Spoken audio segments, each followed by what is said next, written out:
네, 화제 이슈를 콕 짚어보는 10분 인터뷰 시간입니다. 임대차 전월세 문제를 각별히 챙겨달라. 자, 어제 국토교통부의 업무보고 시간에 윤 대통령이 했던 당부입니다. 자, 그러면 앞으로 국토부는 여러 과제들을 어떻게 풀어갈지 그 계획을 직접 들어보는 시간을 마련했는데요. 국토교통부 이원재 제1차관을 전화로 연결하겠습니다. 차관님, 안녕하십니까? 네, 안녕하세요. 네, 이 최근에 한국은행이 사상 첫 빅스텝을 단행했는데요. 부동산 시장이 얼어붙을 것이다. 이런 전망도 나옵니다. 국토부에서 현재 부동산 시장은 어떻게 보고 계십니까? 네, 주택 가격이 지난 20년, 21년에 급등하고 또 부동산 시장이 불안해서 국민들께서 걱정이 많으셨는데요. 네. 올해 초부터는 집값이 안정세로 돌아서서 현재 이런 하향 안정세가 유지가 되고 있습니다. 네, 그동안 집값이 단기간에 아주 과도하게 오른 측면도 있고요. 네. 또 최근에 큰 폭의 금리 인상 등 이 거시경제 여건 등을 볼 때 앞으로 집값은 이 하향 더 조정될 것으로 저희가 보고 있고 전문가들도 대부분 그렇게 예상을 하고 있습니다. 네. 하지만 거래 위축이라든지 또 월세 가격 상승 또 일부 지역의 미분양 증가 등도 나타나고 있어서 현재 저희가 시장 상황을 면밀하게 이렇게 모니터링하고 있는 상황입니다. 네, 알겠습니다. 하락 안정세 분위기인데 면밀히 모니터링하고 계시다. 이 부동산은 오르면 과열이라고 시끌시끌하고요. 또 이게 네. 안정돼 있거나 하락하면 얼어붙었다고 또 시끌시끌하고요. 자, 6.21 부동산 정책의 키워드가 전월세 시장의 안정화였습니다. 그 효과는 어느 정도로 보고 계세요? 예, 지난 6.21 대책은 전월세 시장 불안 우려에 대해서 되게 선제적으로 조치한 건데요. 상생 임대인 제도를 통해서 전월세 공급 확대, 그리고 또 월세 세액 공개 확대 등 임차인의 부담 완화 방안 등이 조치의 내용입니다. 이 대책 발표한 이후에 시장을 보니까 전세 매물이 늘어나고 또 가격도 계속 하향 안정되고 있어서 네. 저희는 어느 정도 효과가 있다고 보고 있습니다. 다만 지난 2년간 가격 급등으로 인해서 전세 가격이 여전히 높고 네. 또 최근 금리 인상에 따라서 월세 비중이 늘어나고 또 월세 가격도 오르고 있어서 역시 시장 상황을 지켜보면서 또 저희가 대응할 부분이 있는지 이렇게 좀 살펴보고 있습니다. 네. 알겠습니다. 자, 지금 좀 문제로 이제 제기되는 부분이 기준금리가 한국은행이 기준금리를 또 올릴 수밖에 없다 보니까 시중은행의 전세대출 금리도 따라서 오르고 지금 6%를 넘겼다. 연말이면 8%대 이를 것이다. 이런 전망이 나오다 보니까요. 자, 윤 대통령 금리 인상의 부담을 서민들에게 전가해서는 안 된다. 그렇다면 국토교통부가 좀 서민들을 위한 금융지원 방안 마련하고 계시죠? 예, 기본적으로 저희가 서민들의 주거 안정을 위해서 우리 주택기금에서 장기 저리로 주택 구입과 전세 자금을 대출을 해주고 있는데요. 네. 최근에 금리가 상승하면서 변동금리로 대출 받으신 분들의 부담이 늘어나고 있습니다. 그래서 이를 낮은 금리의 고정금리로 전환할 수 있도록 이렇게 해서 이자 부담을 덜어드릴 계획인데요. 네. 이렇게 되면 약 9만 4천 명의 대출하신 분들 대상으로 네네. 한 10월부터는 이런 것이 시행할 계획입니다. 그리고 전세 대출에 대한 지원 한도도 높여서 네.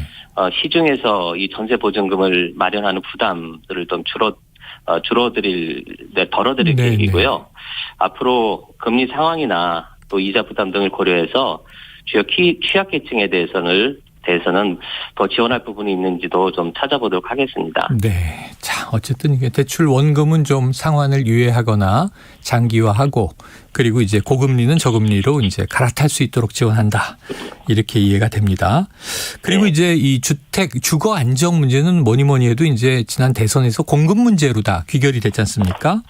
그래서 네. 250만 호 플러스 알파 이 공급 대책이었는데요.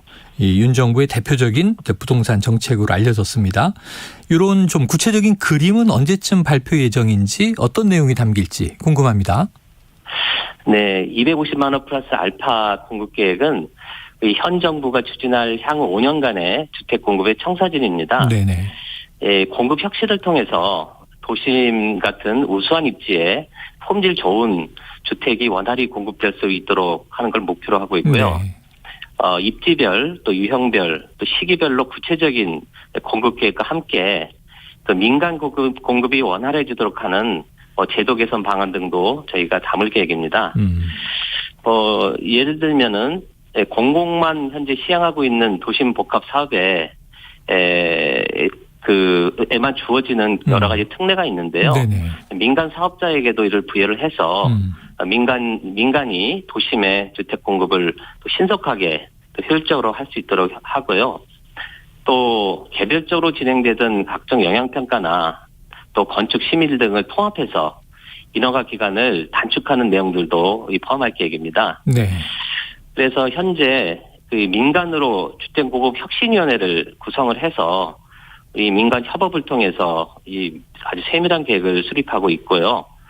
8월 둘째 주에 저희가 발표를 할 계획으로 있습니다. 네네.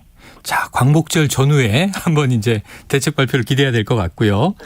자, 좀 네. 구체적인 내용으로 들어가면 이제 역세권의 첫 이 집 주택 또 청년 원가 주택 이런 형태의 이제 공급도 준비 중이다. 이렇게 이제 보도가 된 바가 있습니다. 언제쯤 공급이 가능할까요? 예, 청년 원가 주택이나 역세권 첫집 같은 주택은 네. 이 기초 자산이 부족한 청년들도 이 부담 가능한 가격으로 출퇴근이 쉬운 역세권 등에 네네. 내 집을 마련할 수 있도록 공급하는 제도인데요.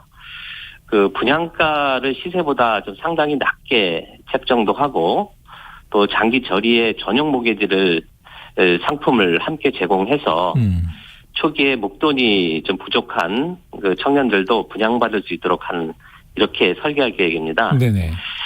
현재 구체적 입지를 선정하고 있는데요. 이걸 빨리 마무리해서 올해 안에는 사전 청약을 실시해서 최대한 빠른 시간 내에 저희가 내 집 마련 기회를 드리도록 이렇게 하겠습니다. 네. 자, 연내로 어떤 청약은 가능하도록 하겠다. 지금 입지 선정 중이다 말씀 주셨습니다. 자, 그런데 최근에 이제 여러 가지 고물가 상황이잖아요. 그러다 보니까 네. 또 건설 자재값 상승 등으로 건설 현장도 여러 가지 좀 어려움을 토로하고 있습니다. 그렇다면 좀 공급이 또 지연되는 거 아닌가 이런 걱정할 수 있는데 이 공급에는 문제가 없겠습니까? 예, 말씀하실 것처럼 최근에 철근이나 리미콘 같은 자재값이 상승해서 여러 가지 어려움들이 있습니다. 네. 그래서 지난번에 분양가 상한제를 개편할 때 자재값 상승분이 이 공사비에 신속하게 반영될 수 있도록 이렇게 제도를 개선했습니다. 네. 그래서 이를 통해서 지난 7월 15일 날에 이번에 자재비가 오른 부분들을 수시로 반영해서 건축비를 조정한 바가 있고요. 앞으로도 이런 부분들을 적게 반영할 수 있도록 해서 공급에 차질이 없도록 이렇게 해나갈 계획입니다. 네. 그리고 아울러서 이런 자재 수급에 차질이 없도록 관계 기관이라든지 업계 등 함께 공급망 수급 TF 등도 구성해서 업계 애로들도 해소하고 또 여러 가지 필요한 조치들을 해나갈 계획입니다. 네, 원가의 적기 반영 그리고 이제 공급망을 모니터링하는 TF를 가동하시겠다. 알겠습니다. 자, 이 공공임대 50만 호가 있습니다. 공공임대 50만 호 공급 계획인데 이 그동안 이건 좀 사회문화적인 문제일 수 있겠는데요, 차관님. 네. 공공임대에 사시는 분들에 대해서 이 사회적 차별 요게 문제가 있었잖아요. 예. 이런 좀 어떤 이 사회적 시각 이런 문제 좀 해결 방안은 어떻게 보세요? 예. 이 공공임대가 저소득층의 주거 안정을 위해서 저희가 이제 공급을 확대해 나가고 있는데요. 한편으로는 여러 가지 부정적 인식이라든지 또 차별 문제 이런 사회적 문제도 있었던 것이 사실입니다. 네. 그래서 현 정부에서는 이런 문제들을 해소하기 위해서 이 공공임대 품질 향상이나 또 주거환경 개선 또 지역사회와 서로 연계되는 이런 연계성을 높여나갈 계획입니다. 네. 예컨대 앞으로 이제 건설되는 공공임대주택은 이 분양주택과 품질 면에서 큰 차이가 없도록 이렇게 건설하고요. 또 노후화된 공공임대 단지에 대해서는 리모델링이나 재건축을 통해서 이 정비를 좀 적극적으로 해나갈 계획이고요. 네. 그리고 공공임대 단지 내 여러 가지 상업시설이나 또 문화시설, 또 생활 SOC 등을 확대하고 또 개방해서 네. 지역사회에 도움도 되고 또 지역사회에 함께하는 어떤 공간으로 좀 만들어 나갈 계획입니다. 네. 알겠습니다. 품질을 높이고 차이가 없도록 하고 또 이제 인프라도 많이 개선하겠다. 자, 규제 얘기를 한번 여쭤보겠습니다. 이 국토교통부가요, 국토교통 분야에 이제 규제 개혁을 선포하지 않았습니까? 네. 자, 아까 이제 민간 참여, 민관 이제 합작 이거 강조해 주셨는데 민간이 정부에 준하는 결정권을 행사할 수 있다. 이건 어떤 얘기입니까? 예, 저희 국토교통부가 규제 개혁을 추진함에 있어서 공무원의 시각이 아닌 국민의 시각에서 규제를 바라보고 또 개혁해 나가기 위해서 지난 7월 6일에 전원 민간위원으로 규제개혁위원회를 구성했습니다. 네. 예, 이 위원회에서는 민간위원들이 각 규제개혁 과제에 대해서 또 심도 있는 논의를 진행을 하고 또 정부에 준하는 결정권을 행사할 수 있도록 이렇게 운영해 나갈 계획입니다. 네. 그래서 이 위원회를 통해서 규제가 꼭 필요한지 또는 다른 방법으로 규제 목적을 달성할 수는 없는지 또 규제의 비용이 크지 않은지 이런 요인들을 하나하나 세밀하게 검토해서 적극적으로 규제 개혁을 추진해 나갈 계획입니다. 자, 그러니까 이제 위원회 전체를 민간 위원으로 구성했다. 이것도 좀 네. 새로운 시각이 되겠네요. 한번 이제 효과를 기대해 보도록 하고요. 자, 이외에 지금 8대 중요 규제 혁신 과제 올 하반기 선제적으로 추진한다. 이런 이야기가 나왔습니다. 어떤 내용일까요? 예, 저희 국토부 업무 중에서 대표적으로 규제가 많은 분야가 뭐 도시나 건축, 또 부동산, 또 건설, 교통, 물류, 항공, 철도 이런 분야입니다. 네. 그래서 이런 8개 분야에서 아주 중점적으로 규제 개혁을 추진한다는 그런 내용인데요. 이 추진 방향을 크게 한 3가지 정도로 말씀을 드리면 네. 먼저 이 자율차나 드론, 뭐 유해여행 같은 신산업을 육성하기 위해서 이 여러 가지 제도도 정비하고 또 신산업의 출현을 가로막는 규제적 요소를 찾아서 개선해 나가는 게 하나가 있고요. 네. 두 번째는 도시나 건축 등은 이 국민 생활과 밀접한 분야인데 네. 또 여러 가지 불편사항도 많이 접수가 되고 있습니다. 그래서 이런 부분들에 대해서는 과감한 규제 개혁들을 추진하는 거고요. 그리고 건설이나 물류, 철도 산업 등 또 각종 기업 활동에 네. 영향을 미치는 규제를 합리화해서 기업하기 좋은 환경을 좀 만들어 나갈 계획입니다. 네. 그래서 앞으로 국민이나 관련 업계 또 전문가들의 의견을 수렴해서 금년 하반기에 이런 8대 과제에 대한 규제 혁신 방안을 차례차례 하나씩 발표해 나갈 계획입니다. 네, 알겠습니다. 8대 규제 혁신 과제 크게는 3줄기가 있다.